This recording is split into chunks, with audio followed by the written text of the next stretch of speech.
Hello అండి అందరికీ. ఇక్కడ నేను టిఫిన్‌కి వడలైతే ఏస్తాననమాట. ఎందుకంటే మా ఆయన డ్యూటీకి వెళ్ళే టైం అయితే కొంచెం దగ్గరలో వచ్చింది. అందుకనేసి ఇంకా వడలు చేస్తున్నాను. ఆయనకు నచ్చినవన్నీ చేసి పెట్టాలన్నదే నా కోరిక. ఎందుకంటే డ్యూటీకి వెళ్ళిన తర్వాత అక్కడ ఎలాగో తినలేడు కదా అనేసి. మా ఆయన మాత్రం ఇంకా ఎక్కడికైనా మా వాళ్ళని తీసుకెళ్ళి తిప్పాలనేసి మా ఆయన ఆలోచిస్తున్నాడు. ఆయన ఆలోచన మంచిది, నా ఆలోచన మంచిది అనేసి నాకైతే అనిపిస్తుంది. ఎందుకంటే ఆయన వెళ్ళిన తర్వాత మేము ఎక్కడికి వెళ్ళలేము, ఆయన డ్యూటీకి వెళ్ళిన తర్వాత ఇవన్నీ ఆయన తినలేడు కాదు. కాబట్టి రెండూ అయితే ఒకటేసారి చెయ్యాలని అనిపిస్తుంది. కానీ టైం మాత్రం అస్సలు ఆగడం లేదు, పరిగెత్తుతూ ఉంది. ఇంకా మొత్తానికైతే ఈరోజు నచ్చిన వడలు అయితే వేసిచ్చాను. నాకు ఇంతకుముందు వడలు వేయడం కూడా వచ్చేది కాదు. నెమ్మదిగా అన్నీ నేర్చేసుకున్నాను కూడా. మొత్తానికైతే వడలు పర్ఫెక్ట్గా వచ్చాయి అనిపించింది నాకు. ఇంకా రేపు ఇంకొకటి నచ్చిన టిఫిన్ చేసి పెడతాను.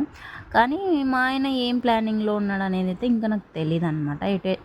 ఎటైనా తీసుకెళ్తే చేయలేను, లేకపోతే ఇంటి దగ్గర ఉంటే చేసి పెడతా. ఇంకా వడలు ఎలా ఉన్నాయో కామెంట్ పెట్టండి. నచ్చితే లైక్ అండ్ సబ్స్క్రైబ్ చేసుకోండి.